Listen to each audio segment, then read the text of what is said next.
ওরহমতুল্লাহি ওয়া বারাকাতুহু।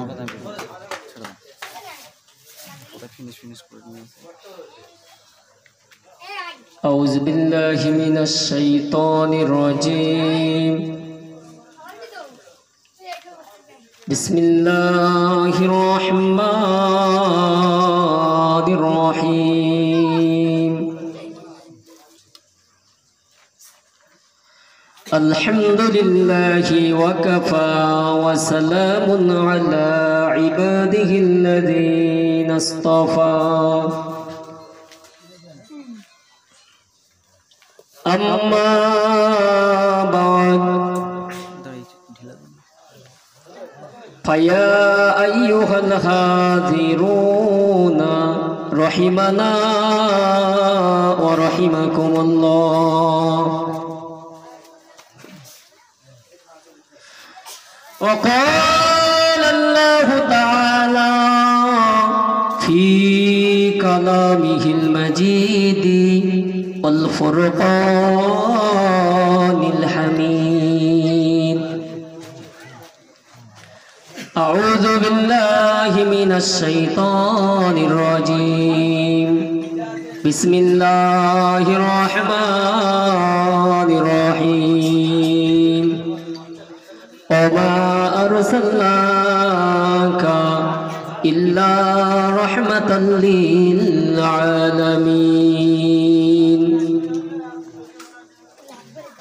وقال الله تعالى أيضا في كلامه المجيد والفرقان الحميد. الذي خلق الموت والحياة ليبلوكم أيكم أحسن عملا. وقال النبي صلى الله عليه وسلم لا يؤمن أحدكم حتى أكون أحب إليه من والده وولده والناس أجمعين. وقال النبي صلى الله عليه وسلم الطهور شطر الإيمان. وقال الله تعالى في شان حبيبي مخبرا وآمرا إن الله وملائكته يصلون صلوا عليه وسلموا تسليما. درود اللهم صل على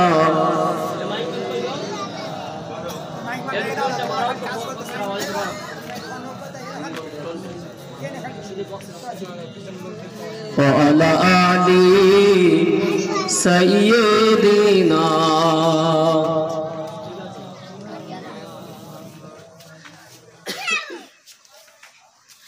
ধন্য গো মা আমিনা তুমি নবীর মা। ধন্য গো মা আমিনা তুমি নবীর মা।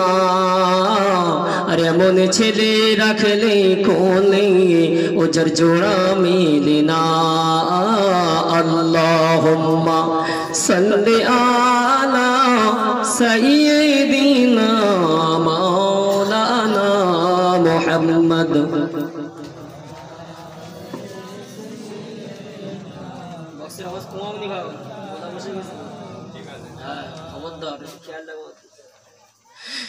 ধন্য গো মা হালিমা তুমি নবীর দুধমা। ধন্য গো মা হালিমা তুমি নবীর দুধমা। এমন ছেলে দুগ্ধ পান করালে ও যার জোড়া মেলে না। জোরে বলুন সুবহানাল্লাহ, একটু জোরে বলুন না সুবহানাল্লাহ। ধন্য গো মা হালিমা তুমি নবীর দুধ মা, আর এমন ছেলের দুগ্ধ পান করালে ও তার জোড়া মেলে না। দয়ার নবী নূরের নবী ও নবীর হয় না তুলনা, আর তুলনা তো দূরের কথা ও নবীর জোড়া মেলে না। আল্লাহুম্মা সাল্লি আলা সাইয়্যিদিনা মন খুলি ও আলা আলি সাইয়্যিদিনা। कलमा जिक्र ला इलाहा इल्लल्लाह, ला इलाहा इल्लल्लाह, ला इलाहा इल्लल्लाह।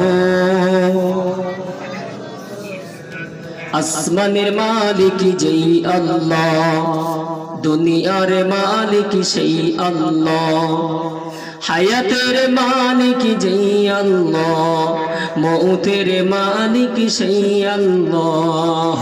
লা ইলাহা ইল্লাল্লাহ, লা ইলাহা ইল্লাল্লাহ, লা ইলাহা ইল্লাল্লাহ, মুহাম্মাদুর রাসূলুল্লাহ।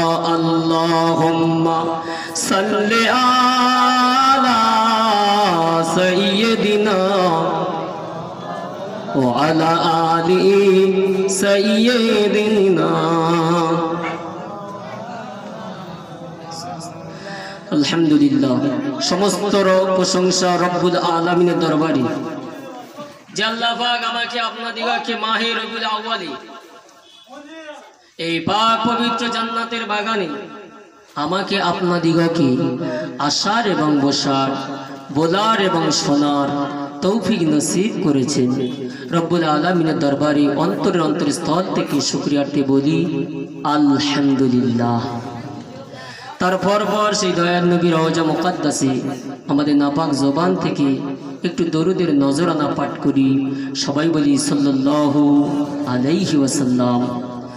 তারপর এই মেহফিলের মাননীয় বরণীয় সম্মানীয় সভাপতি সাহেব, দিগার ওলামায়ে কেরাম, হুফাজে কেরাম, হুজ্জাজে কেরাম, আমার সম্মুখে বসে থাকা ভদ্র মহাদয় আব্বা জানগণ, ভাই জানগণ, ছোট্ট ছোট্ট আমার কচি কাঁচা বাচ্চারা, পর্দা নসিনা ধার্মিকা মমতাময়ী আমার মা ও বোনেরা, সবাইকে আমার অন্তরের স্থল থেকে মাহে রবিউল আউয়ালে শ্রদ্ধা ভালোবাসা।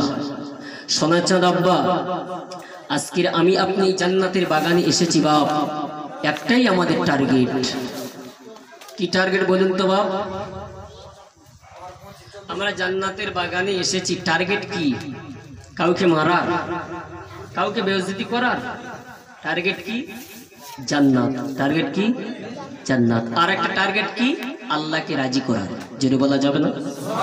আরে যার উপরে আমার আল্লাহ রাজি, তার কোনো অসুবিধা থাকবে? যেখানে যাবে সব জায়গায় তুমি ছাড় পাবে। জোরে বলুন। যদি আমি টার্গেট যদি না রাখি, কোনো কাজ করতে পারবো না। প্রত্যেকটা বিষয় আপনার টার্গেট একটাই রাখতে হবে। স্কুলের ছেলে পড়াশোনা করে, তার টার্গেট কিন্তু থাকে পাস করবো। যে কাজ করে, যে তার টার্গেট থাকে কাজটা শেষ করবো, মালিকের পকেট থেকে কিছু নেব। বিনা টার্গেটে কোনো কাজ হয়নি, হবে না। আজকের ইউটিউব ম্যান টার্গেট রেখেছে এই মৌলানা সাহেবের ওয়াজটা ছাড়লে কিছু ভিউ হবে, কিছু রুপিয়া পকেটে পড়বে। আজকের আমরা শ্রোতাবৃন্দরা এসেছি যে ওলামাদের মুখ থেকে কিছু শুনবো, আমল করব, জান্নাতে যাওয়াটা সহজ হবে। জোরে বলি সুবহানাল্লাহ। আজকে টার্গেট রেখে যে জানারা রেখেছেন তারা আজকের নক্ষত্র মতো চমকে গেছে।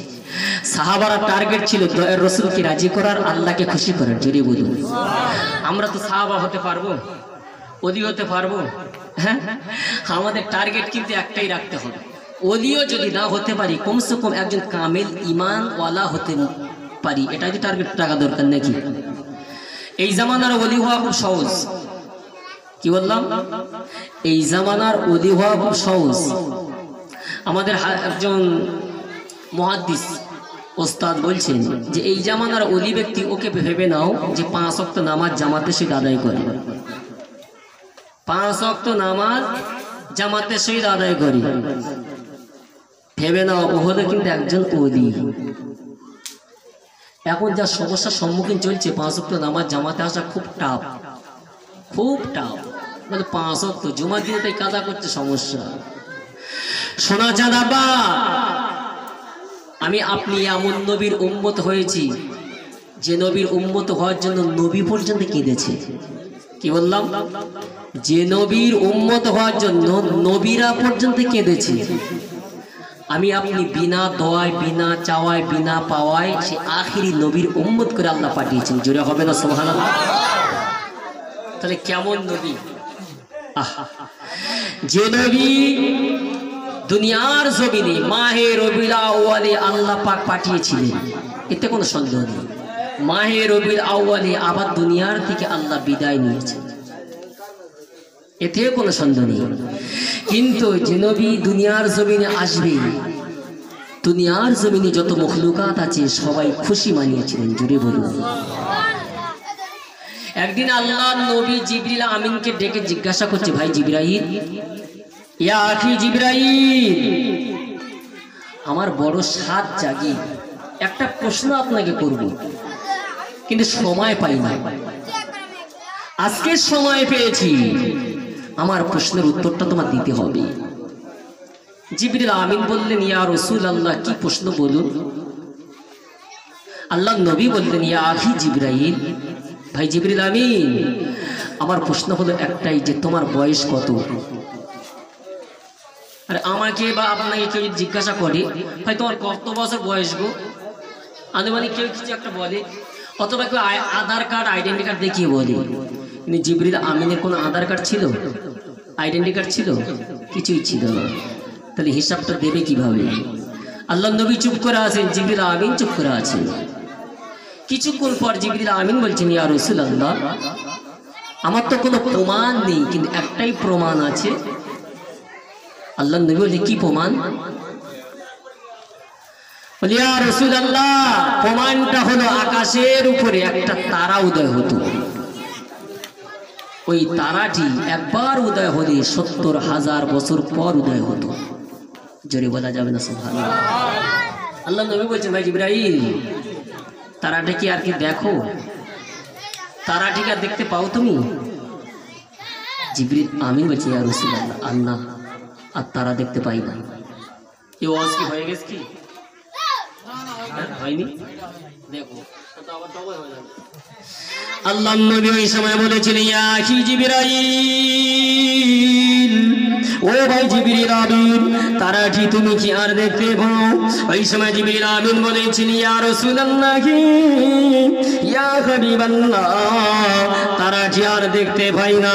আল্লাহ নবী ওই সময় বলেছিল, ভাই জিবরিল আমিন, ওটা তারা নয়, তারা নয়, তারা নয়, আমি রাসূলুল্লাহ তোমাকে জানিয়ে দিলাম, আল্লাহ পাক আল্লাহ তাআলা আসমান তৈরি করার আগে, জমিন তৈরি করার আগে, পাহাড় পর্বত তৈরি করার আগে, আল্লাহ পাক আল্লাহ তাআলা আউয়ালু মা খালাকাল্লাহু বিনূরি, আল্লাহ পাক আল্লাহ তাআলা সর্বপ্রথমে আমাকে নূর দিয়ে তৈরি করেছিল। ওই নূরটা আল্লাহ পাক জমিনের উপরে, আসমানের নিচে আল্লাহ পাক মাঝে মাঝে ঝুলিয়ে দিত।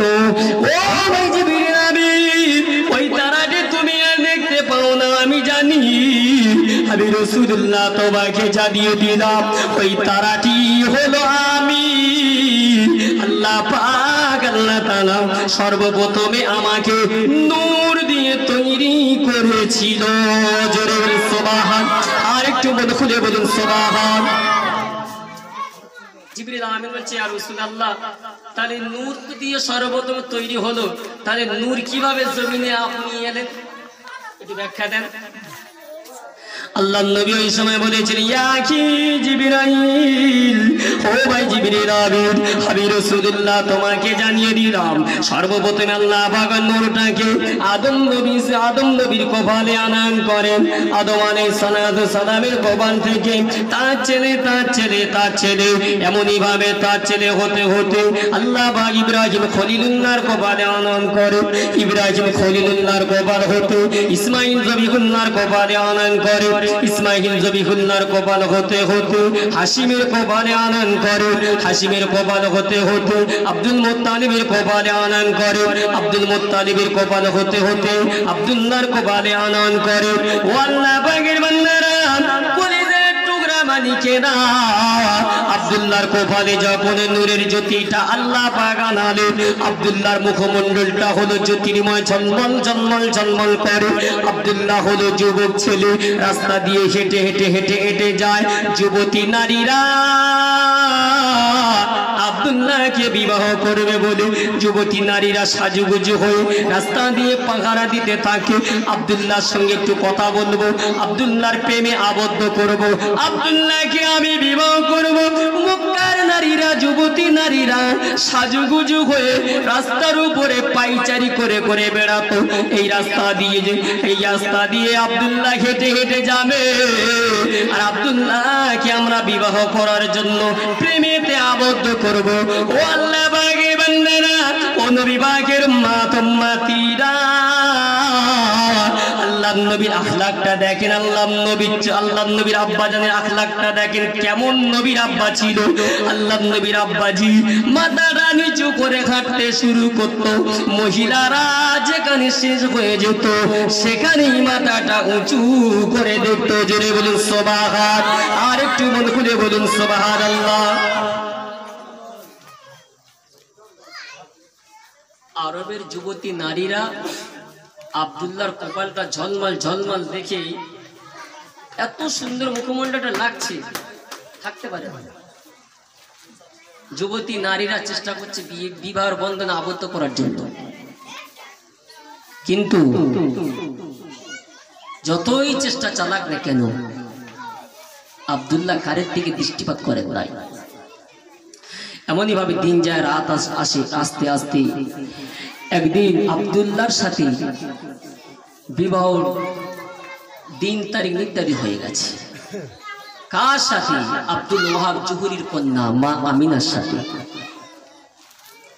বিবাহ হয়ে গেল, বাসরঘর হয়ে গেল। কপাল থেকে নূরের জ্যোতি, আল্লাহ পাকের কারিশমা, মা আমিনার গর্ভে আমার আল্লাহ আনয়ন করলেন। জোরে বলুন। তারপরে কিছুদিন পরে ওই রাস্তা দিয়ে হেঁটে হেঁটে আসছে, যুবতী নারীরা আব্দুল্লাহকে দাঁড় করালো। আব্দুল্লাহ মনে করছে যখন যুবক অবস্থায় ছিলাম আর যুবতী নারীর সঙ্গে যদি গল্প করি খারাপ একটা ধারণা নেবে, তখনই গল্প করিনি। বিবাহ হয়ে গেছে, দাঁড় করিয়েছি, এবার যদি গল্প করি কেউ আর সেন্টিমেন্ট নেবে না। নেবে কি বাপ? হ্যাঁ, জিজ্ঞাসা করছে আব্দুল্লাহ, তোমাকে চেষ্টা করেছিলাম দাঁড় করিয়ে গল্প করবো বলে, তুমি সময় দাও না। আজকে তুমি সময় দিয়েছে। একটা কথা বলি, তোমার মা কপালে যে নূরের জ্যোতি ছিল আজকে কিন্তু দেখতে পাই না। নূরের জ্যোতিটা কোথায় গেল তুমি তো জানো। কিন্তু আমি নারী, আমি ইহুদি পাদ্রীর কাছ থেকে শুনেছি তোমার কপালে যে একটা ঝলমল ঝলমল করত জ্যোতি, ওটা জ্যোতি নয়, ওটা হলো নূরে মুহাম্মাদের জ্যোতি। জোরে বলুন। যে মহিলা বিবাহ করবে মহিলার পেটে একটা সুসন্তান সে জন্মগ্রহণ করাবে। জোরে বলুন। আর ওই সন্তানটা দুনিয়ার কোনো সাধারণ সন্তান হবে না, ওই সন্তানটা হবে একটা সুন্দর আখরি জামানার একটা শ্রেষ্ঠ নবী হবে। ইহুদি পাদ্রীর কাছ থেকে যা শুনেছি এ টু জেড আব্দুল্লাহকে শুনিয়েছে। আব্দুল্লাহ কোনো কথার উত্তর দিলেন না। ওই সময় আব্দুল্লাহ চলে যাওয়ার পর আব্দুল্লাহ এদিকে বাড়িতে এলেন। বাড়িতে যাওয়ার পর মা আমিনার সাথে গল্প গুজব হয়। দিন যায়, রাত আসে, মাস যায়, আস্তে আস্তে মাস যেতে যেতে এমন সময় আব্দুল্লাহ সিরিয়া দিকে ব্যবসা করতে যায়, আবার চলে আসে, ব্যবসা যায় আবার চলে আসে। আব্দুল্লাহ একদিন সিরিয়া ব্যবসা করতে গিয়েছে। আব্দুল্লাহর কিন্তু শারীরিক অসুস্থ, সিরিয়া থেকে আর ফিরতে পারছে না। আব্দুল্লাহ শরীরটা খুব অসুস্থ হয়ে পড়ে ওই জায়গায় আব্দুল্লাহ আব্দুল্লাহ ইন্তেকাল করে। আল্লাহ নবী এতিম নবী, গরিব নবী, আল্লাহ নবী পেটে থাকা অবস্থায়, মা জননীর গর্ভে থাকা অবস্থায় দুনিয়ার জমিনতে আব্বা জানকে হারালেন। দুনিয়ার জমিন থেকে আব্দুল্লাহ দুনিয়ার জমিন থেকে বিদায় নিয়ে চলে গেল। আব্দুল্লাহ বিদায় নিয়ে চলে গেল। আল্লাহ নবী মায়ের পেটে থাকা অবস্থায় এতিম হয়ে গেল। আল্লাহর নবীর আম্মা জান স্বামী ইন্তেকাল করেছে বলে মা আমিনা ঝরঝর করে কাঁদে আর বলে, আমার এই বাচ্চার উপায় কি হবে? আমার যে পেটে বাচ্চা আছে, এই বাচ্চাটা যদি আমাকে বলে আম্মা জান, আম্মা জান, আমার আব্বা জান কোথায়, আমি মা কেমন করে আব্বার সংবাদটা শোনাবো? কেমন করে বলবো বেটারে তোর আব্বা মারা গেছে? কলিজাটা মা আমিনার ফেটে যায়। এমত অবস্থায় মা আমিনা কেঁদে কেঁদে কেঁদে কেঁদে মন খারাপ করে বসে আছে। ঘরেতে আল্লাহর নবীর দাদুজি আব্দুল মুত্তালিব এসে জিজ্ঞাসা করে, আমিনা, ও আমিনা, আজকে তোমার মনটা খারাপ কেন মা? তোমার কি হয়েছে বলো? মা আমিনা চুপচাপ মেরে আছে। এমত অবস্থায় আব্দুল মুত্তালিব ওই সময় বলেছিল, আমিনা কেঁদো না, আমিনা কেঁদো না, আমি তোমার একটা কথা বলি, তোমার শ্বশুর আব্বা হয়ে তোমার পেটে যে সন্তানটা আছে তুমি মনে মনে দুঃখ করছো। তোমার স্বামী দুনিয়াতে বিদায় নিয়ে চলে গেছে, কি হবে না হবে আমি তোমার শ্বশুর আব্বা। একটা কথা বলি, যা কিছু একটু জের দায়িত্ব আমি তোমার শ্বশুর আব্বা নিয়ে নিলাম। আর একটু জোরে বলুন সুবহান। মা আমিনার মনে তবু শান্তি আসবে, যতই শ্বশুর স্বামীর দায়িত্ব নিক, মনে শান্তি আসবে? ওদের বাচ্চার চিন্তা বারবার হচ্ছে, আমার এই ছেলে জন্মগ্রহণ করার পরে এতিম, একটাই তার দুঃখ, আফসোস। ও আল্লাহ বাগে বান্দারা, কলিনা টুরা মানিকেরা, সোনা জানা বাজানেরা, আল্লাহর নবী আস্তে আস্তে মায়ের পেট থেকে এবার আস্তে আস্তে সময় হয়ে আসছে। আল্লাহর নবী দুনিয়া জমিনে আসবেন। আল্লাহ পাক আল্লাহ তাআলা জিবরিল আমিনকে ডাক দিয়ে বললেন, আল্লাহ পাক আল্লাহ তাআলা মালাইকা ফেরেশতাকে ডাক দিয়ে বললেন, ইয়া আখি জিবরাইল, ও ভাই জিবরিল আমিন চলে যাও, চলে যাও। আমার ওই মা আমিনার ঘরের ঘর আছে মক্কা শরীফের কাছাকাছি, একটা জীর্ণ শীর্ণ ঘর আছে মা আমিনার ঘর।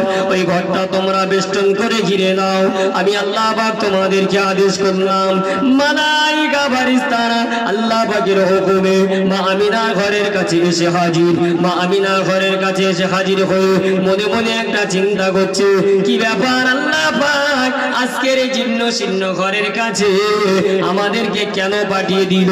ব্যাপারটা কি তো এতটা জাদিদি? মালাইকা ফেরেশতা আল্লাহ রাব্বুল আলামিনের কাছে গিয়ে বলে, ইয়া রাব্বাল আলামিন, আল্লাহ পাক আল্লাহ তাআলা আপনি আমাদেরকে জীর্ণ শীর্ণ কোন ঘরের কাছে মক্কা শরীফের কাছাকাছি ওই ঘরের কাছে কেন পাঠিয়ে দিয়েছেন? একবার বলুন, কি ব্যাপার, কারণটা কি একবার বলুন। মালাইকা ফেরেশতারা আল্লাহ পাকের কাছে যখন বলল, আল্লাহ পাক ওই সময় বলেছিল, ইয়া আখি জিবরাইল, ও ভাই জিবরিল আমিন, আমি আল্লাহ পাক তোমাদেরকে ওই জায়গায় পাঠিয়ে দিয়েছি। কেন তোমরা তো জানো না? তোমরা যদি জানতে তাহলে প্রশ্ন করতো না। ও মালাইকা ফেরেশতারা, আমি আল্লাহ পাক আল্লাহ তাআলা যে নবীকে না তৈরি করলে আসমান তৈরি করতাম না, যে নবীকে না তৈরি করলে জমিন তৈরি করতাম না, যে নবীকে না তৈরি করলে কুল কায়নাত কেউ বানাতাম না। আমি আল্লাহ পাক আল্লাহ তাআলা যে নবীকে না তৈরি করলে ও মালাইকা ফেরেশতারা, আমি আল্লাহ পাক আল্লাহ তাআলা যে নবীকে না বানিয়ে রে ফেরেশতারা তোমাদেরকেও আমি তৈরি করতাম না। জোরে বলুন সুবহান, আর একটু মন খুলে বলুন সুবহানাল্লাহ। যাও ওই কোণে ঘরের কাছে হাজির হয়ে যাও। ওই নবীর খাতিরে তোমরা দুনিয়ার জমিনে এসেছো, চলে যাও। আল্লাহ পাকের হুকুমে মালাইকা ফেরেশতারা চতুর্দিক নিয়ে বেষ্টন করে ঘিরে নিয়েছে। আল্লাহ পাকের মালাইকা ফারিস্তারা মা আমিনার ঘরের কাছে চতুর্দিক নিয়ে বেষ্টন করে ঘিরে নিয়েছে। মা আমিনা বর্ণনা করেন, কিতাবের মধ্যে লেখা আছে, আমার ঘরের ভিতরে মা হাওয়া, মা মরিয়াম, মা আসিয়া আমার ঘরের ভিতরে এসে হাজির হয়ে আছে, পায়ের দিকে দাঁড়িয়ে আছে। মা আমিনা বর্ণনা করেন, আমি যখনই বা আমার শিশু সন্তানকে যখন আমি ভূমিষ্ঠ যখন করাই, আমার কিন্তু পেটে কোনো যন্ত্রণা হয়নি, আমি পেটে কোনো যন্ত্রণা অনুভব পাইনি। আল্লাহ পাক আল্লাহ তাআলা আমার দয়াল নবীকে, বিশ্ব নবীকে মা আমিনার গর্ভে থেকে যখন ভূমিষ্ঠ করালেন, মা আমিনার ঘরটা ছিল অন্ধকার ঘর। আল্লাহ পাক আল্লাহ তাআলা আমার দয়াল নবীর আগমনের কারণে আমার দয়াল নবী যখন কোণে ঘরে জান্নাত বানালেন, কোণে ঘরটা আলো আলো করে দিলেন। জোরে বলে সুবহান। ফারিস্তারা বাইরে দাঁড়িয়ে আছে, বাইরে দাঁড়িয়ে দাঁড়িয়ে দেখতে পাচ্ছে কোণে ঘরটা অন্ধকার, ঘরটা আলোয় আলোকিত হয়ে গেল। কেন? ওরা এসেছে ওখানে পাহারাদার হিসাবে। দেখতে পাচ্ছে পুরো ঘরটা আলোয় আলোকিত কেন? আস্তে আস্তে ঘরের ভিতরের দিকে লক্ষ্য করে দেখে না, মহিলা 4 জন দাঁড়িয়ে আছে, একটা ফুটফুটে জ্যোতির মতো বাচ্চা দোলনায় শুয়ে আছে। জোরে বলা যাবে না? আল্লাহ মালাইকা ফারিস্তাকে যখন পাঠিয়ে দিল, মালাইকা ফারিস্তারা এসে চতুর্দিকে বেষ্টন করে না থাকতে পেরে আনন্দে উৎফুল্ল হয়ে ওই ঘরের ভিতরে প্রবেশ করে করলো। ঘরের ভিতরে প্রবেশ করে দেখে না মা আমিনার ঘরে ছেঁড়া দোলনা, এতিম নবী, গরিব নবী, আল্লাহর নবী ছেঁড়া দোলনায় শুয়ে আছে। ফারিস্তারা এসে আনন্দে আত্মহারা হয়ে আল্লাহর নবীর ছেঁড়া দোলনাটা ধরে দোলা দিতে শুরু করে। জোরে বলুন সুবহান। আর একটু জোরে বলুন না সুবহানাল্লাহ। দোলনাটা হলো ছেঁড়া, এতিম নবী, গরিব নবী, ভালো দোলনা পাইনি। বাড়িতে যে ছেঁড়া দোলনা ছিল, ওই দোলনা খাটিয়ে রাসূলকে শুইয়ে রেখেছে। ফারিস্তারা দেখতে পেল, এই চাঁদ মুখখানার দিকে যখন দেখলাম, ফারিস্তারা আনন্দে পুরো আত্মহারা হয়ে গেছে। জোরে বলুন সুবহানাল্লাহ।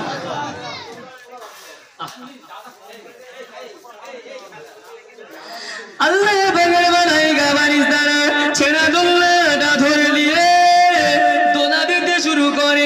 ফারিস্তাদের মধ্যে ঠেলাঠেলি দিয়ে হয়, ও মানে একটু সাইড, আমি একটু দোলনাটা ধরে দোলা দিই, আমি বাচ্চার দোলনাটা ধরে দোলা দিই। বাচ্চার দোলনাটা ধরে ফারিস্তারা ঘরের ভিতরে ঢুকে আল্লাহর নবীর দোলনাটা ধরে ফারিস্তারা দোলায় দোলা দেয়। জোরে বলেন সুবহান। দয়ার নবীজি শিশুকালে মা আমিনার করে ঘরে, দয়ার নবীজি দোলনা দোলে মা আমিনার করে ঘরে।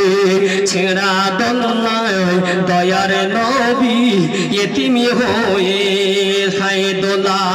ফারিস্তারা দলে দলে, ফারিস্তারা দলে দলে দয়ার নবীজির ঘরে ভিড় করে।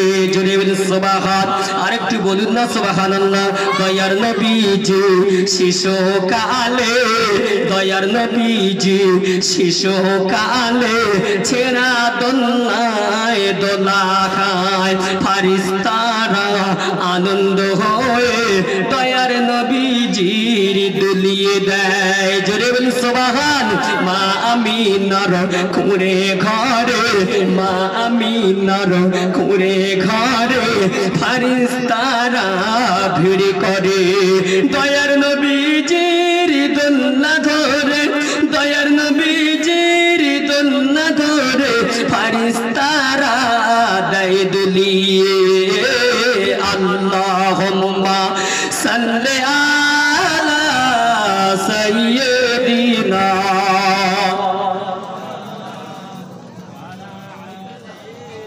মন খুলে ওয়া আলা আলি সাইয়্যিদিনা।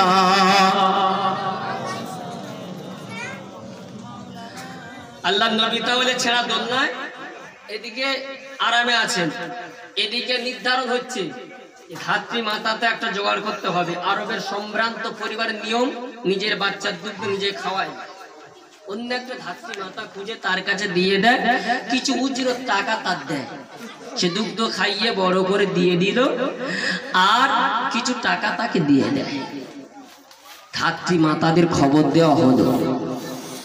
ধাত্রী মাতারা কিতাবের মধ্যে লেখা আছে একের পর এক 39টা ধাত্রী মাতা এসেছে। কটা বললাম? 39টা ধাত্রী মাতারা ঘরের ভিতরে ঢুকে জিজ্ঞাসা করছে বাচ্চার গার্জেন কি? মা আমিনা বলছেন বাচ্চার গার্জেন হলাম আমি। আব্বাজি কই বাচ্চার? মা আমিনা বলছে বাচ্চার আব্বা নেই, বাচ্চা হলো ইতিম। ধাত্রী মাতা চলে যায়, জানে ইতিম বাচ্চার যদি লালন পালন করে কিছু যদি না পাই বেকার, লেব না। চলে এলো, অপর ধাত্রী মাতা ঢুকেছে, জিজ্ঞাসা করছে কি ব্যাপার বাচ্চার আব্বাজি? মা আমিনা বলছে নেই, আমি হলাম বাচ্চার মা। আর কোনো কথা নেই, বেরিয়ে এলো। তৃতীয়বার অন্য ধাত্রী মাতাকে জিজ্ঞাসা করছে বাচ্চাটা কার বুবু? মা আমিনা বলছেন বাচ্চাটি আমার। বাচ্চার আব্বা কই?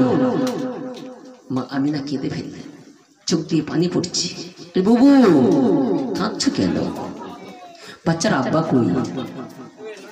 মা আমিনা বলছেন বাচ্চার আব্বা নেই। ধাত্রী মাতা বলছে বুবু আসছে।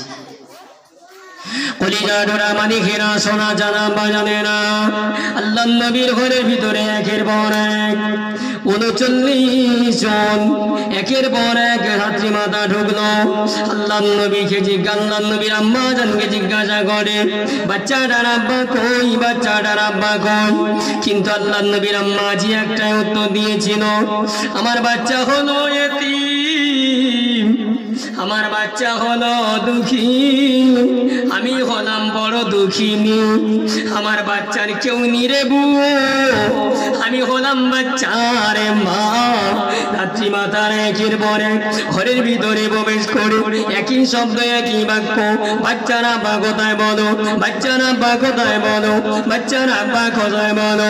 মা আমিনা কেঁদে ফেললেন, ওই সময় বলেছিল বুবু জান, বারে বার একটা আওয়াজ পাচ্ছি বাচ্চার আব্বা কোথায়, বাচ্চার আব্বা কোথায়। মা আমিনা কেঁদে ফেললেন কাঁদতে কাঁদতে। এমনই ভাবে অনেকজন ধাত্রী মাতা চলে গেল।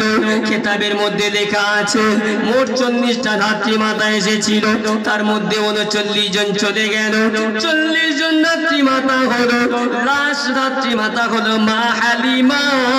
ঘরের ভিতরে প্রবেশ করে মা আমিনাকে জিজ্ঞাসা করে বুবু আমিনা, ও বুবু আমিনা বাচ্চাটা কে? বুবু আমিনা বলেছিল বাচ্চাটা হলাম আমার বাচ্চা। হালিমা জিজ্ঞাসা করে বাচ্চার আব্বা কোথায়?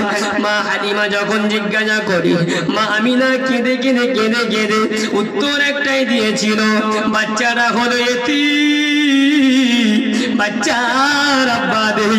মা আমিনা যখন কেঁদে ফেললেন, মা হালিমা জিজ্ঞাসা করে বুবু আমিনা তুমি কাঁদছো কেন বুবু? তোমার কান্নার কারণ একটা আমি জানতে চাই। মা আমিনা ওই সময় কেঁদে কেঁদে বলেছিল, কিতাবের মধ্যে লেখা আছে, বলে বুবু হালিমা রে, তোমার মতো অনেক ধাত্রী মাতারা এসেছিল, একটাই প্রশ্ন করেছে বাচ্চার আব্বা কোথায়, বাচ্চার আব্বা কোথায়। কিন্তু আজকে তুমি যদি তাদের মতো যদি ফিরে চলে যাও, আমার এতিম বাচ্চাকে কে দুগ্ধ পান করাবে, আমার এতিম বাচ্চাকে কে লালন পালন করাবে রে বু? আমি মনে মনে ভাবিয়া চিন্তা করি আল্লাহ গো, আমার বাচ্চা এতিম বলে কেউ দিল না, আমার বাচ্চা এতিম বলে কেউ নিয়ে যাইনি। বুবু আজকে তুমি হালিমা এসেছো, আমিও চিন্তা করছি তুমিও ফিরে যাও কিনা। মা হালিমা ওই সময় বলেছিল বুবু আম্মা আমিনা কেঁদো না, কেঁদো না, কেঁদো না। মা হালিমা সাদিয়া আল্লাহ নবীর মুখের দিকে তাকিয়ে তাকিয়ে, আল্লাহ নবীর মুখমণ্ডলের দিকে তাকিয়ে তাকিয়ে নজরটা ফেলে রাখে, মনে মনে ভাবে চিন্তা করে আল্লাহ গো, অনেক দামি তো স্তন্যপান করিয়েছি অনেক বাচ্চাকে, কিন্তু এমনই বাচ্চা দুনিয়ার জমিনে দেখিনি, আরে মনে হয় দেখা হবে না। জোরে বলুন সুবহান, আর একটু মন খুলে বলুন সুবহান। হালিমা সাদিয়া চিন্তা করছে, বাচ্চাটার মুখের দিকে যখন তাকিয়েছি, তাকানোর পরে আমার শরীরে প্রচুর ব্যথা হয়েছিল, কষ্ট হয়েছিল, কিন্তু তাকানোর সাথে সাথে আমার শরীরের সমস্ত কষ্টগুলো যেন দূর হয়ে গেছে। জোরে বলুন। চিন্তা করছে, আমি যদি একাকি যদি নিয়ে যাই, এটা কেমন মতো লাগে না। স্বামীকে ডাক দিল, স্বামী গো একটু ভিতরে আসুন, বাইরে স্বামী আছে। দুই স্বামী স্ত্রী এসেছিল একটা জীর্ণ শীর্ণ গাধা নিয়ে। স্বামীকে ডাক দিল, স্বামী গো ভিতরে আসুন। স্বামী ভিতরে ঢুকে বাচ্চার মুখমণ্ডলের দিকে তাকিয়ে হালিমার মুখের মণ্ডলের দিকে তাকায়, বাচ্চার মুখের দিকে একবার তাকায় আর মুস্কি মুস্কি হাসে। হালিমা বলছে, স্বামী গো হাসছে কেন? এতিম বাচ্চা, বাপ নেই, নেবেন? ওই সময় স্বামী বলেছিল, হালিমা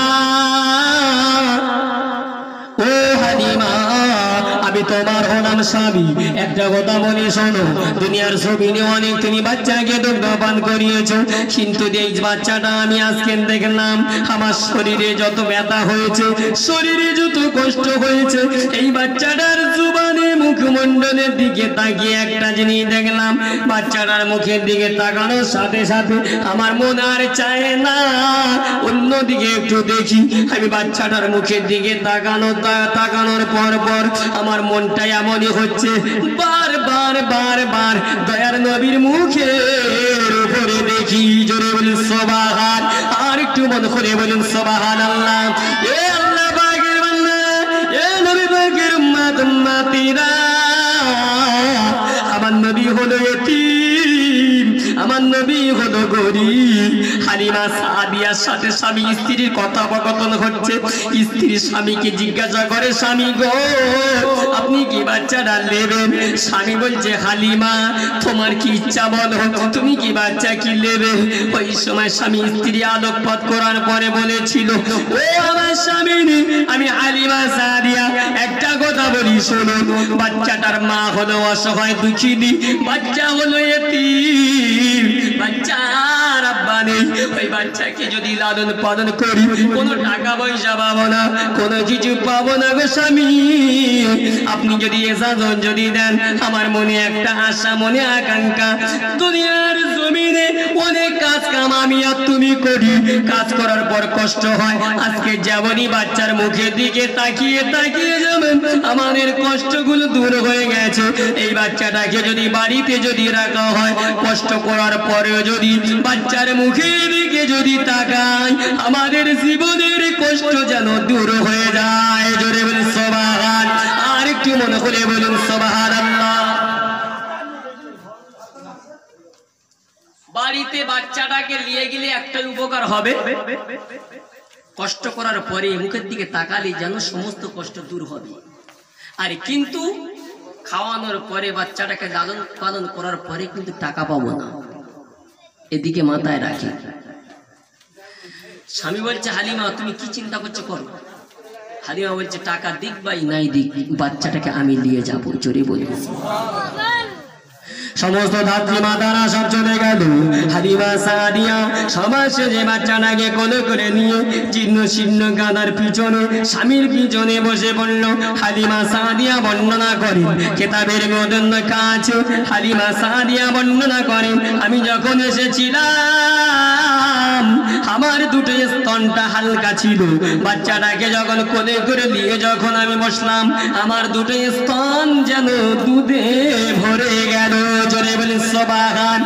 এ আল্লাহ পাকের বান্দা, কলিজার টুকরা মালিকেরা, আল্লাহ নবীকে কোলে করে নিয়ে হালিমা সাদিয়া বসে পড়ার পর হালিমা সাদিয়া বর্ণনা করছেন যে গাদাটি দুর্বল জীর্ণ শীর্ণ গাদা, ছুটতে পারে না, আসার সময় কষ্ট করে করে সবার শেষে এসেছে, সবার শেষে ফিরে যাচ্ছে। হালিমা সাদিয়া জীর্ণ শীর্ণ গাদার উপরে বসার পরেও জীর্ণ শীর্ণ গাদাটি সতেজ ছিল, জীর্ণ শীর্ণ গাদাটি দুর্বল ছিল, দুর্বল থাকার পরেও আল্লাহর নবী গাদাটিকে বসিয়ে নেওয়ার পরে দুর্বল গাদাটি সবল হয়ে গেল। ধাত্রী মাতারা যারা এসেছিল ফিরে চলে যাচ্ছে, সবার আগে বার হয়ে চলেছে, টুক টুক টুক টুক করে যাচ্ছে। মা হালিমা সাদিয়া বাচ্চাটাকে পিছনে বসিয়ে দিয়ে সবার শেষে জীর্ণ শীর্ণ গাদাটি ছেড়েছে। গাদা ছুটে ছুটে এত তেজে ছুটেছে, সমস্ত ধাত্রী মাতাদেরকে পিছিয়ে রেখে সবার আগে চলে গেছে। চুরি বলা যাবে না।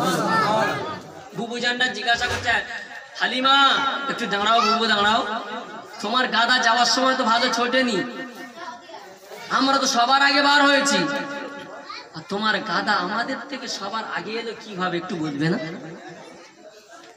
হালিমা সাদিয়া ওই সময় বলেছিল, ও বুবুজানেরা শোনো শোনো শোনো, আমার এই গাদাটি সমান ছিল না, আমার এই গাদাটি দুর্বল ছিল, আমার গাদাটি ছুটতে পারে না, আমার এই গাদাটি এমন দুর্বল ছিল, এমনই দুর্বল অবস্থায় আমি গিয়েছিলাম।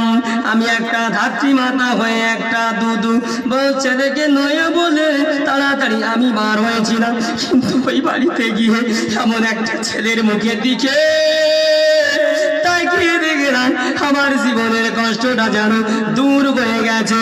আমি বাচ্চা ছেলেটাকে নিতে মন চায়। আমার স্বামী আমাকে বলেছিল, তোমার যদি মন যদি চায় তাহলে তুমি নাও, বাচ্চাটা এতিম কি করবে দেখো। বুবু জানের আরে বাচ্চাটা হলে এতিম বাচ্চা, তোমরা তো নেবে না বলে ফিরে চলে এসেছো। আমি বাচ্চাটাকে নিয়ে আমার স্বামীর পিছনে বসে বসে আমি যখন উঠলাম, গাদাটি এত তেজে ছুটতে শুরু করেছে, জীবনে আমার গাদাটি এমনই তেজে কোনোদিন ছোটে দি। এ বুবুজানেরা, আমার এই বাচ্চাটার মনে হয় এই বাচ্চাটার কারণে আমার এই দুর্বল গাদা সতেজ হয়ে গেছে। আর একটু জোরে বলুন না সুবহানাল্লাহ। ধাত্রী মাতারা আশ্চর্য হয়ে গেছে, আরে বাচ্চাটাকে রেখে মনে ভুল করলাম রে।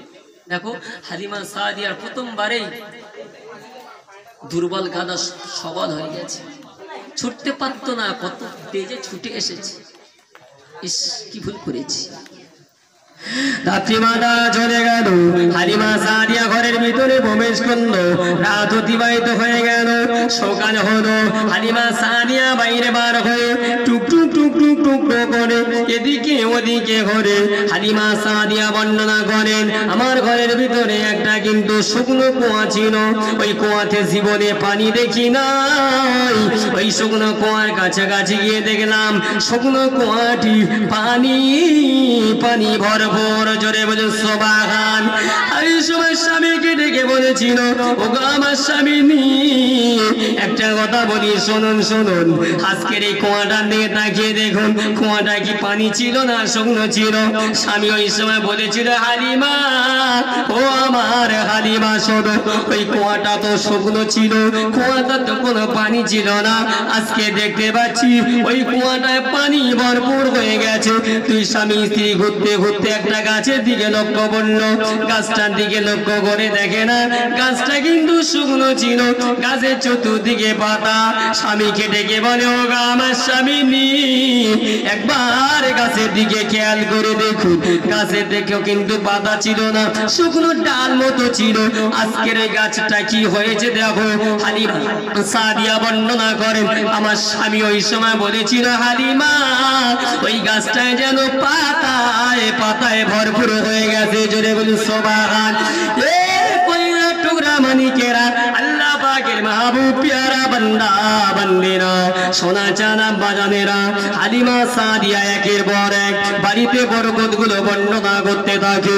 স্বামীকে ডেকে নিয়ে বলেছিল, স্বামী, আজকের আমি ছাগলের পালগুলো কাছাকাছি এনে আমি দুগ্ধ দহন করে দেখলাম, আগামীকাল যতটা দুগ্ধ দিয়েছিল তার থেকে আরো দ্বিগুণ দুধ দিল। জোরে বলুন সুবহান। আর একটু মন করে বলুন না সুবহানাল্লাহ। তাহলে মা হালিমা সাদিয়া আল্লাহর নবীকে ঘরের ভিতরে আনার পরে বাড়িতে রহমত এলো না গেল গো? হ্যাঁ, রহমত আরে বাচ্চাকে দুগ্ধ খাইয়ে বাচ্চার বাপ কত টাকা দেবে?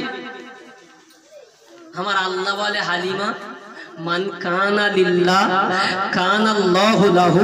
হালিমা তুমি আমার দয়াল নবীকে ভালোবেসেছো, আর আমি আল্লাহ যে আমার নবীকে ভালোবাসে আমি আল্লাহ স্বয়ং তাকেই ভালোবাসি। জোরে বলুন। যারা নবীকে নেবে বলে গিয়েছিল কিন্তু নবীকে নিতে পারেনি, কিন্তু হালিমা তুমি কিন্তু ইতিম বলে রাখলে না।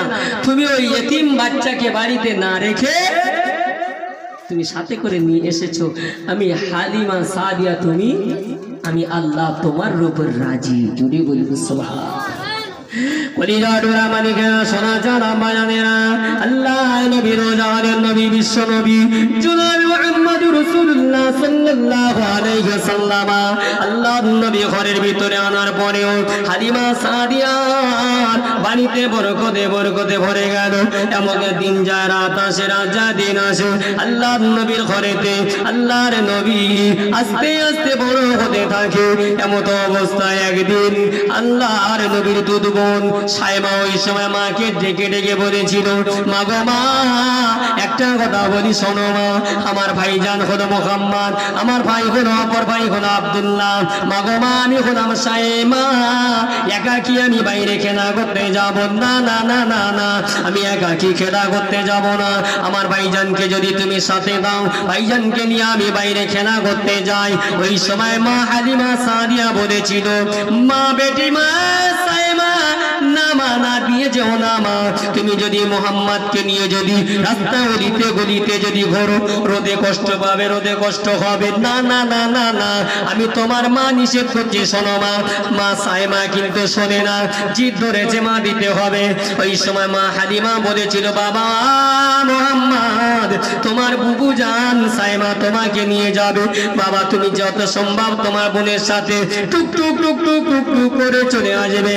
সাইমা ওই সময় আল্লাহর নবীকে কোলে করে নিয়ে টুক টুক টুক টুক করে গলিতে গলিতে চলতে শুরু করলো। মা সাইমা গলিতে গলিতে ঘরে অনেক সময় অতিবাহিত হয়ে যাচ্ছে। মা হালিমা রাস্তার দিকে তাকিয়ে আছে, কি ব্যাপার এখনো পর্যন্ত সাইমা আসে না কেন? সোনা চান আব্বা জানেরা। মা সাইমা বাড়িতে এসে বর্ণনা করেন, মা গো মা, একটা আশ্চর্য ঘটনা ঘটে গেছে মা। মা বলছে, কি সাইমা ঘটেছে বলো মা? সাইমা বলেছিল, মা গো মা, এত রোদের তাপে রাস্তায় রোদেতে গলিতে আমি হেঁটে হেঁটে হেঁটে হেঁটে হেঁটে হেঁটে বেরিয়েছি, কিন্তু আমার মুখমণ্ডলে ঘাম হওয়ার কথা ছিল কিন্তু ঘাম হয়নি। কিন্তু দেখতে পেলাম মাথার উপরে একটা ছাতার মতো এক টুকরা যেন কি ছায়া করে আছে। জোরে বলুন সুবহান, আর একটু জোরে বলুন সুবহানাল্লাহ। মা সাইমার কথাটা শুনে মা হালিমা আশ্চর্য হয়ে গেছে। সত্য বলছে সাইমা? মা বলছে, সত্যি মা, এরকম জীবনে হয়নি। আরে ছায়া দেওয়ার কথা ছিল কার? আমার নবীন না সাইমার? মুখ খুলুন একটু বলুন। মেঘের মতো ছায়া দেওয়ার দরকার ছিল আল্লাহর কার? আমার দয়াল নবীর না সাইমার? নবীর। কিন্তু ছায়া পেল কে? কে নবী পেল? সাইমাও পেল। কেন? নবীর মহব্বতের কারণে আমার আল্লাহ তার উপর রাজি হয়ে গেছে। জোরে বলি, আমরা সে বিশ্ব নবীর মহব্বতে বসেছি, ফলো করি, আর একটু আগিয়ে যাই। তারপরের দিনে আবার আব্দুল্লাহ আল্লাহর নবীকে নেবে বলে মা জননীর কাছে আব্দুল্লাহকে ডেকে নে বলে, মা গো মা, আমার সাথে আমার ভাইজানকে দিতে হবে, আমি মাঠেতে যাবো, একটু খেলা করবো। জনম দেখিনি মা সাইমাকে যেমন বলেছিল মা নিতে হবে না, আব্দুল্লাহকে বলছে বাবা নিয়ে যেতে হবে না। আব্দুল্লাহ জিদ করে বসে আছে, মা হবে না, মা হবে না, তুমি যদি আমাকে যদি না দাও, আগামীকাল কেন তুমি সাইমা বুবুজানকে দিয়েছিলে, আমার কাছে আমার ভাইজানকে দিতে হবে, নিয়ে যাব খেলা করতে। এমত অবস্থা জিদের কারণে জিদ এমন করেছে, দিতে বাধ্য হয়েছে। টুক টুক টুক টুক করে নিয়ে মাটিতে খেলা করতে শুরু করে দিয়েছে। এমত অবস্থায় আমার আল্লাহ পাক আল্লাহ তাআলা হযরত জিবরিল আমিনকে ডাক দিয়ে বললেন, ইয়া কি জিবরাইল, যাও চলে যাও, চলে যাও, আমার দয়াল নবী এতিম নবী মাঠেতে বসে আছে। যাও যাও আমার দয়াল নবীকে দিয়ে পাহাড়ের উপরে রেখে বুকটা চিরে সিনা চাকটা করে এসো, যাও চলে যাও। আল্লাহ পাকের হুকুমে দুজন মালাইকা ফারিস্তারা এসে আল্লাহর নবী বসে আছে, আব্দুল্লাহ বসে আছে, আল্লাহর নবীকে কোলে করে তুলে নিল ফারিস্তারা। দুইজন সাদা পোশাক পরিহিত অবস্থায় এসে আল্লাহর নবীকে তুলে নিয়ে পাহাড়ের উপরে ফেলে বুকটা চিরে দিয়ে বুকের ভিতর দিয়ে কি বার করছে। আব্দুল্লাহ টুকটো টুকটো করে গিয়ে দেখে অবস্থাটা এমন, কেঁদে কেঁদে কেঁদে কেঁদে বাড়িতে এসে জনম দুঃখিনী মাকে বলে, মা ও আমার আম্মা জান, আমার ভাইজানকে দুজন সাদা পোশাক পরিহিত অবস্থায় পাহাড়ের দিকে নিয়ে চলে গেছে। আমি চেষ্টা করেছিলাম নেবে বলে নিতে পারি না। মাগো মা, পাহাড়ের উপরে আমার ভাইজান আছে, যদি ভাইজানকে নিতে চাও তাহলে তাড়াতাড়ি করে পাহাড়ের কাছাকাছি চলো। এদিকে বাড়িতে আছে আর ওদিকে আব্দুল্লাহ দয়াল নবীকে নিয়ে মাঠে গিয়েছে, অবস্থা ঘটে অন্য। কেঁদে কেঁদে মায়ের কাছে পড়েছে। মা বলছে, বাবা তোকে নিষেধ করলাম তুই তাই করলি। মা কেঁদে কেঁদে পাহাড়ের কাছে গিয়ে দেখে না দয়াল নবীর মনটা খারাপ অবস্থায় বসে আছে। আল্লাহ নবীকে ডাক দিচ্ছে, বাবা মোহাম্মদ, বাবা কি ব্যাপার বাবা, এমন অবস্থা কেন? ওই সময় আল্লাহ নবী বলেছিল, মা ও জনম দুঃখিনী মা, আজকের একটা কথা বলি শোনো। আমি তো কিছুই জানি না, দুইজন সাদা পোশাক পরিহিত অবস্থায় আমাকে কোলে করে নিয়ে পাহাড়ের উপরে ফেলে বুকটা চিনে নিয়ে বুকের ভিতর থেকে কি বার করে নিয়ে আবার যেমনই বুক তেমন করে নিয়ে চলে গেছে। মা আমার শরীরটা কেমন হচ্ছে, কাঁপছে। মা জনম দুঃখিনী মা হালিমা সাদিয়া আল্লাহর নবীকে কোলে করে নিয়ে ফিরছে আর চিন্তা করছে দুই স্বামী স্ত্রী কি ব্যাপার। মনে হয় আমার এই বাচ্চাটাকে চিনি আসর করেছে, না হয় অন্য কিছু হয়েছে। চলো চলো একটা গণকের কাছে যাই, একটু ঝাড়ফুঁক করি। গণক সাহেবের কাছে টুক টুক টুক টুক করে নিয়ে গেল।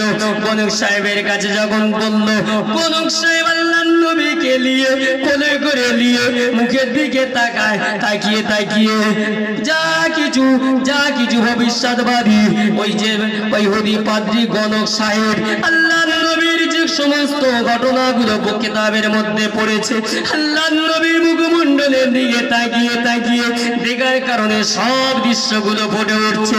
ওই সময় চিন্তা করলো, এ বাচ্চাটা সাধারণ বাচ্চা নয়, এ বাচ্চাটা নতুন ধর্ম প্রচার করবে, পুরাতন ধর্ম নির্মূল করে দেবে, নতুন ধর্ম প্রচার করবে। ওই সময় গণক সাহেব চিৎকার দিয়ে যুবক ছেলেদেরকে ডাক দিয়ে বলে, এ যুবক ছেলেরা তাড়াতাড়ি করে চলে এসো, এই বাচ্চাটা আছে আমার কোলে। যদি বাচ্চাটাকে যদি না তোমরা মারতে পারো, তোমাদের ধর্মটাকে নির্মূল করে দেবে, নতুন ধর্ম প্রচার করবে। বাচ্চাটাকে সুস্থ করার জন্য দিয়েছে, গণক সাহেবের কাজ সুস্থ করবে, একটু বা ফুটটুক দিয়ে ছেড়ে দিল। উনি কি করছে, ছেলেদের ডাকছে, মারতে হবে না, মেরে দিলে তোমাদের ধর্ম শেষ করবে, নতুন প্রচার করবে। কোনো মা থাকবে যে বাচ্চা অসুস্থ অবস্থা রয়েছে, যদি ডাক্তার বলে ইঞ্জেকশন মেরে দিই, বাচ্চা রাখবে? দরকার নেই, ডাক্তার কিছু করুন, আমার যেমন বাচ্চা আছে তেমন ফিরত দাও।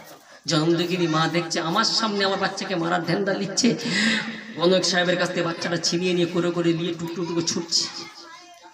স্বামী স্ত্রী দুই আলোচনা করতে করতে ছোটে। স্বামী বলে, হালিমা কি হবে? হালিমা বলে, আর রাখা যাবে না, চলো বুবুজানের কাছে ফিরিয়ে দিই, যার বাচ্চা তার কাছে দিয়ে দিই, যদি কোনো অঘটন ঘটে যায় কি হবে?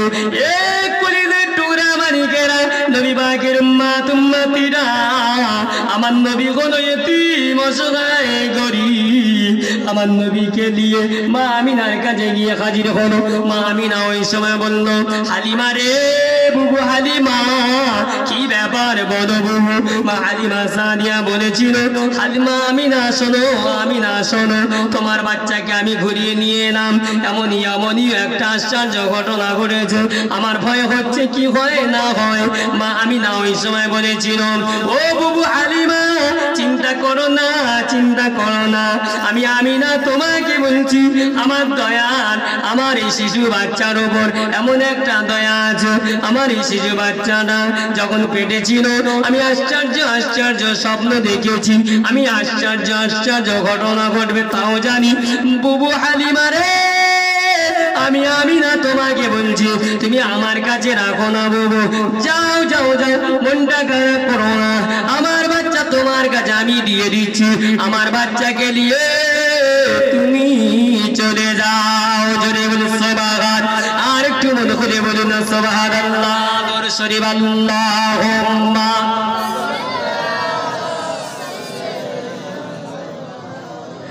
ওয়া আলা আলি সাইয়্যিদিনা। বাবা দরুদ শরীফ খুব জোরে আওয়াজ হচ্ছে, বুঝতে পারছি মনে রাগ হচ্ছে নাকি কিছু বলার নেই। আমরা কোন নবীর মহব্বতে বসেছি গো? মুসা নবী না ঈসা নবী? হযরত মুহাম্মদ সাল্লাল্লাহু আলাইহি সাল্লাম বিশ্ব নবীর মহব্বতে বসেছি। কোন নবীর? বিশ্ব নবীর। দরুদ পড়ছি কার উপরে? আমার নবীর উপরে। আমার নবী জানিয়েছেন একবার দরুদ পড়লে 10 বার তোমার রহমত হবে। জোরে বলি। তাহলে 10 বার রহমত যদি পাই, তাহলে একবার দরুদ শরীফ কেমন ভাবে পড়লে রহমতটা পাওয়া যাবে? এই যে এরকম পড়লে পাওয়া যাবে। মন খুলি অন্তরের স্থল থেকে যেন ভক্তিটা অন্তরের সাথে থাকে, আর নবীর উপর স্মরণ, নবীর উপর পড়ছি, তারপর আল্লাহর রহমত তুমি পাবে। জোরে বলা যাবে না? আর একটু মন খুলে বলা যাবে না? নারে তাকবীর। যেমন তকবীর আওয়াজ হচ্ছে মনে হয় রাত 12টার পরে তকবীর একদম জোয়ানি হালতে বসে আছে, শেষ হয়ে যাবে, বেশি বাকি নেই। মন খুলে তকবীর, নারে তাকবীর। তাবারক আলী সাহেব উনি রেডি, এবার শেষ করতে আমি উঠবো, আবার হাতে হাতে পৌঁছে যাবো। চোরে বলবে সবাই 90 হয়েছে, আর 10 দিতে হবে, দিলে ইনশাল্লাহ তাড়াতাড়ি শেষ করতে হবে। যদি তকবীর আওয়াজ যদি আসতে হয় কিন্তু রাত 12টা বেজে যাবে। নারে তাকবীর। এত আশা হয়েছে তাদের বাড়ি চলে যাবো। সত্যি বাস্তব, দিনের পর দিন একটা চলে আসছে, খোদার অবস্থা খুব খারাপ, দোয়া করেন। আর সমাজের পরিস্থিতি অবস্থা খুব খারাপ, বুঝতে পেরেছে বাপ? অবস্থা খুব খারাপ। বিশ্বনবীর মহব্বতের জলসায় বসেছি। কার মহব্বতের জলসা? বিশ্বনবীর মহব্বতের জলসায় বসেছি। এই জলসায় বসে আমার আগে যে ভাই আলোচনা করছিল আখলাক নিয়ে, চেঞ্জ করতে হবে। আর এর আগে যে সায়মা রসুলকে নিয়ে ঘুরছিল, আর মেঘের ছায়া সায়মার উপর পড়েছিল। আমার আল্লাহ বলে, যে ব্যক্তিটা আমার রসুলকে ভালোবাসলো, মোহাম্মত করলো, পিয়ার করলো, আল্লাহ কোরআনে বললেন, কুল ইন কুনতুম তুহিব্বুনাল্লাহ ফাত্তাবিউনি ইউহিব্বুকুমুল্লাহ। যে ব্যক্তিটা আমার রসুলকে ভালোবাসলো, সে যেন আমি আল্লাহ আমাকেই ভালোবাসলো। আর একটু ছেড়ে পড়ে হবে না? প্রাণ ভরে বলা যাবে না? আমার রসুল বলেন, যে ব্যক্তিটা আমি রসুল্লাহ আমাকেই ভালোবাসলো, আমি রসুল্লাহ তাকে নিয়ে জান্নাতে পাশাপাশি থাকবো। আর একটু প্রাণ ভরে নারে তাকবীর। বাবা বিশ্বনবীর জলসা আগামী বছর কি হবে? হ্যাঁ, এই বছরের শেষ। কারা কারা আগামী বছর জলসা দিতে রাজি? আর হাত তুলেন দেখি। নারে তাকবীর।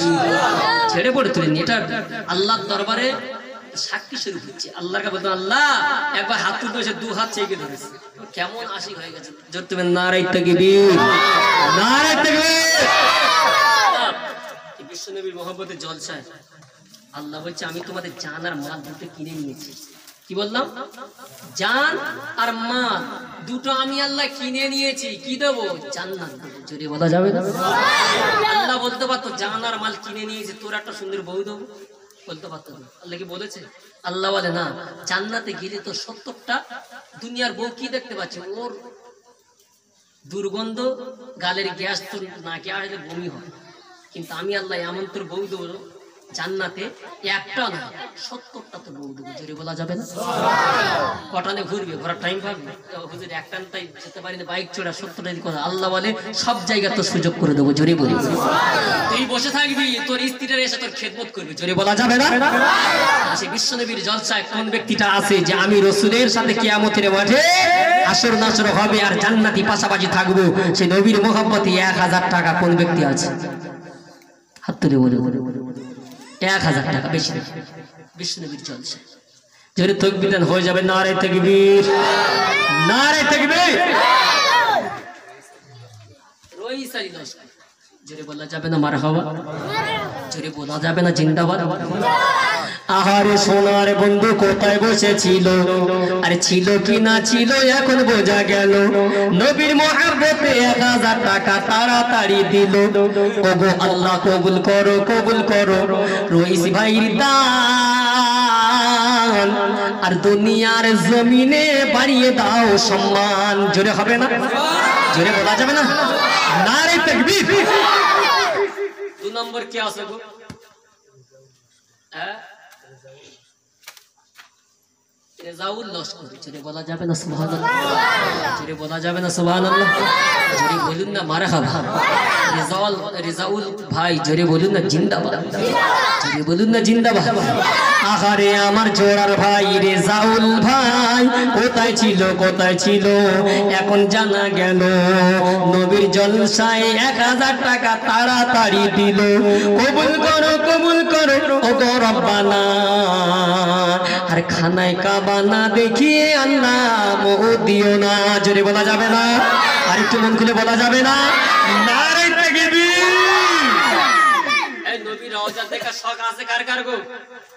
হ্যাঁ, সবার আছে। আল্লাহ সবাইকে নবীর রওজা দেখা তৌফিক দিন। জোরে বলা যাবে সুবহানাল্লাহ। আমার ভাইজান বসে আছে, নবীর রওজা দেখে এসেছে। আমি ওদম গুনাহগার, আল্লাহ পাক আমাকে দেখিয়ে এনেছেন। আল্লাহ আপনাদের সবাইকে যাও তৌফিক নসিব করুন, আল্লাহুম্মা আমিন। নবীর দেশ হলো বিশাল মহান মজার দেশ। ওখানে গেলে মনে হবে আল্লাহ কোথায় ছিলাম, কোথায় এলাম, আর জীবনে যাবো না। আল্লাহ তো রাখা হবে না, যতদিন তোর ডেট তো চলে যেতে হবে। কি গো, তাহলে মনে কি দোয়া করা যাবে না নামাজে পড়ে, আল্লাহ নবীর রওজা দেখবো আর নবীর জন্য দান করছি, দানটা কবুল করে নাও, আর দেখার সুযোগ করে দাও। জিন আল্লাহুম্মা আমিন, জোরে বলুন আল্লাহুম্মা আমিন, নারে তাকবীর। 3 নম্বর ভাই কে আছো? 1000 টাকা হাত তুলো, 1000 টাকা। এই ভাই জোরে তো বলেন নারে তাকবীর। কি নাম? রাজু গাইন। রাজু গাইন জোরে বলা যাবে না মারহাবা, রাজু গাইন জোরে বলুন না জিন্দাবাদ। নবীর মহব্বতে 1000 টাকা, জোরে বলুন না মারহাবা, জোরে বলুন না মারহাবা। আমার রাজু ভাই কোথায় ছিল, বোঝা বড় দায়। জানি আল্লাহ বসে আছে নবীর জলসায় তাই। ও গো বাড়ি দোয়া করি রাজু ভাইর তরে, আর বালা মুসিবত দূর করে দাও ভাইজানির ঘরে। আল্লাহুম্মা আমিন, নারে তাকবীর। আর 1000 টাকা কে আছে? 1000 টাকা সিরিয়াল চলছে, কেউ বইমুখ হবেন না। 6 নবীর মহব্বতে একদম লিখে দেন আল্লাহ 1000। কি নাম তোর? আরশেদ গাইন। কোথায় ছিল আমার ভাই আরশেদ গাইন, আল্লাহ তাআলা তুমিও গো ভাইকে কবুল করে নাও। ছিল বলে জান্নাতের বাগানে